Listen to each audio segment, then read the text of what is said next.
Sådan en dag som i dag, for nogen, som har prøvet det her meget, er det ingenting. Men for mig er det jo en kæmpe stor oplevelse. Så kan min lille søster prale hendes tur til Miami for 3 uger siden. Men jeg har oplevet det her i dag.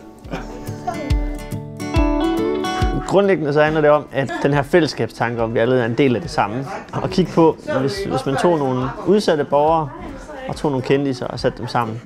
Vi kommer meget hurtigt til at dele folk op i os og dem og sige, jamen der er os, der yder noget, og så er der dem, der bare nyder. At det bliver så sort og hvid.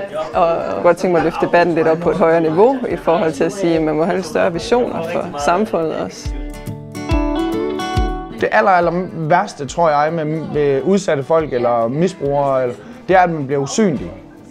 Og det er derfor, folk de kan godt lide at lave varmestuer til folk, men hvis det er fordi, man gerne vil give varme til folk, så er jeg totalt for det. Men hvis man gerne vil lave en varmestue for at få dem til at lade være med at stå nede ved spytbakken, så er jeg ikke så pisse meget for det. Så det giver en eller anden form for synlighed. Det er det, jeg håber.